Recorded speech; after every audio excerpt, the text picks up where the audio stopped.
Halo, selamat datang di channel Yuanda Arfi. Di kisah kali ini, saya ingin bercerita tentang hasil kerja yang oleh sebagian orang masih dikaitkan dengan harta benda dan kemewahan. Ada seorang wanita, sebut saja namanya Bu Sinta. Bu Sinta adalah seorang ibu rumah tangga dengan 4 orang anak. 4 atau 5 tahun pernikahannya masih berjalan dengan baik, di mana si suami bekerja dan Bu Sinta di rumah mengerjakan pekerjaan rumah pada umumnya. Tapi saat Bu Sinta melahirkan anak keduanya, si suami dipecat dari pekerjaannya. Dan sejak saat itu, entah kenapa si suami malah menjadi pemalas. Dia hanya menghabiskan waktunya dengan tidur-tiduran saja, tanpa ada usaha untuk mencari pekerjaan baru. Tentu saja itu membuat Bu Sinta kelimpungan dalam mengatur keuangan yang semakin menipis.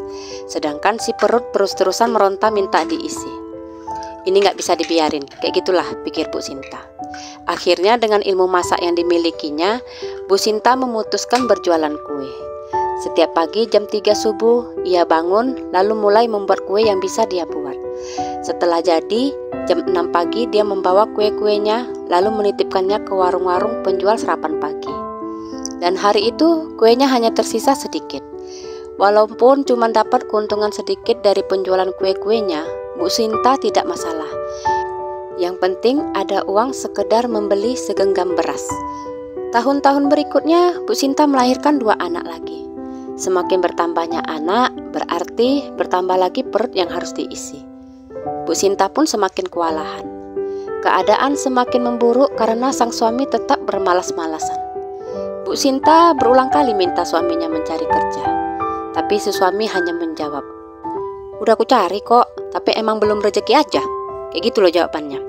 Bu Sinta tahu suaminya berbohong, tapi dia nggak mau ribut. Akhirnya Bu Sinta mendatangi teman-temannya untuk mencari pekerjaan. Dan syukurnya ada. Temannya menawarkan pekerjaan sebagai buruh nyuci gosok, yang langsung diiyakan Bu Sinta tanpa pikir panjang lebar. Dan sejak hari itu, kegiatan Bu Sinta dimulai dari jam 3 pagi, membuat kue-kue untuk dititipkan ke warung-warung, lalu jam 8 pagi pergi nyuci gosok hingga jam 12 siang.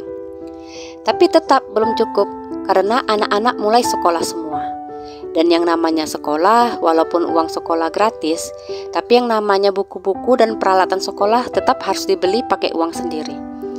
Dan itu lagi-lagi membuat Bu Sinta kewalahan. Ditambah lagi si suami yang masih tetap tidak mempedulikan kondisi istrinya yang kelimpungan. Saking kewalahannya, Bu Sinta sampai harus minjam duit sana-sini untuk kebutuhan keempat anaknya. Kadang-kadang Bu Sinta sampai diomelin karena belum bisa bayar hutang. Lalu terdengar kabar ada lowongan kerja nyuci gosok lagi. Bu Sinta pun cepat-cepat mendatangi rumah yang membutuhkan tenaga kerja nyuci gosok tersebut. Ia menjumpai si empunya rumah dan menyatakan keinginannya untuk mengambil kerjaan tersebut. Emang rezekinya Bu Sinta bagus, ia diterima bekerja.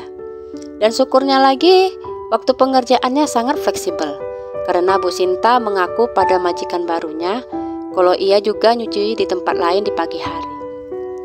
Jadi Bu Sinta boleh datang di siang hari. Bu Sinta senang sekali. Jadilah sejak saat itu Bu Sinta kerja di 2 tempat sekaligus jualan kue. Waktu terus berlalu. Tidak kerasa satu persatu anak Bu Sinta berhasil tamat SMA. Tinggal si bungsulah yang masih duduk di kelas 2 SMA.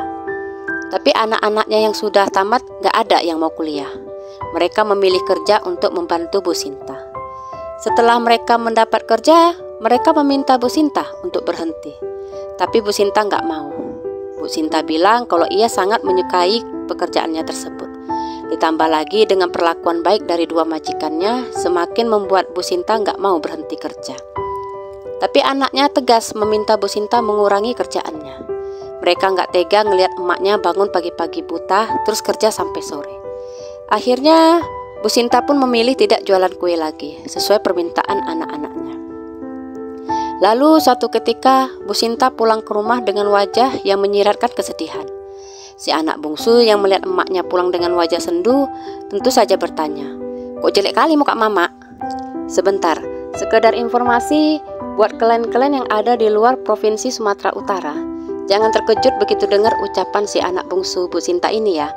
Bagi kami orang Medan itu cuma bercandaan kok untuk orang-orang yang wajahnya lagi kusut atau marah. Jadi ucapan muka jelek tuh bukan ucapan kurang ajar gitu sama kami. Saya pun kalau lihat uak saya marah-marah nonton adegan sinetron, suka saya bercandain dengan ucapan, "Udah lah Wak, merepetnya, jelek kali pun muka Wak gara-gara sinetron aja." Wak saya tuh kalau lagi nonton sinetron, pas lihat muka pemeran antagonisnya, suka merepet-merepet gak jelas dia. Kadang-kadang pusing saya lihatnya. Mungkin bagi kalian ucapan tersebut agak kasar, malah mungkin sangat kasar. Tapi bagi kami itu sudah biasalah. Semoga bisa kalian maklumi ya. Namanya juga tiap daerah beda-beda kan tingkah laku umatnya. Oke, balik lagi ke cerita. Bu Sinta yang dengar anaknya ngomong gitu, langsung duduk di sebelah anaknya. Kita sebut aja nama anaknya Bu Sinta ini si Titin ya. Tadi ada orang ngomong ke Mama Tin, katanya si A nyeritain Mama. Kata si A ini, percuma Mama kerja di 2 tempat kalau nggak nampak hasilnya. Emangnya habis gajian kemana tuh duit? Si Titin bingung terus nanya, hasil kerja yang kayak mana maksud si A itu Mak? Katanya percuma capek-capek kerja 2 tempat tapi nggak bisa beli emas. Boro-boro beli emas, beli baju baru aja jarang bisa kebeli sama Mama. Si Titin nampak jengkel dengar ucapan mamanya. Lalu merepetlah si Titin. Nggak usah diopenin lah Mak, siapa bilang kerja Mama nggak ada hasilnya? Kami bisa makan 3 kali sehari, bisa jajan, anak-anak Mama bisa sekolah sampai tamat, bahkan Mama bisa kredit motor buat abang. Itu semua ya hasil kerja Mama. Emangnya hasil kerja harus dinampakkan dengan cara beli emas ya Mak? Buat apa Mama jadi toko emas berjalan kalau anak Mama kelaparan? Masa bodoh aja lah Mak, dengerin cakap tetangga nggak ada habisnya Mak. Buat panas kuping aja, yang penting kita nggak ganggu dan nggak minta makan sama orang tua Mak. Kayak gitulah cakap si Titin untuk membesarkan hati mamanya. Tapi agak beda dengan si abangnya. Sempat marah si abang dan nyuruh Bu Sinta untuk berhenti kerja. Tapi lagi-lagi Bu Sinta nggak mau. Dari kisah Bu Sinta ini cuma satu yang bisa saya simpulkan, adalah jangan sibuk mengurus kehidupan orang lain. Ya kayak si tetangga, ngapain lah coba. Mau dipakai duitnya sama Bu Sinta untuk apa aja ya bukan urusan dia gitu ya kan. Kan nggak ganggu juga. Nggak ngerti lah saya. Kadang-kadang itulah ya cobaan dalam hidup ini. Kita ganggu orang salah, nggak gangguin malah kita yang digangguin. Oh ya, dari ucapan si Titin tadi, boleh juga lah jadi pembelajaran buat kita semua. Supaya kita jangan jadikan harta benda sebagai patokan hasil jeripayah dari pekerjaan seseorang. Terus bagaimana hubungan anak-anak Bu Titin dengan suaminya?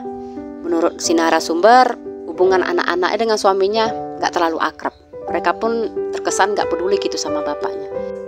Dan kata si narasumber, suaminya Bu Sinta sampai sekarang tetap tidak bekerja, tetap pemalas dia. Sekian kisah saya kali ini, sampai jumpa di kisah selanjutnya. Terima kasih.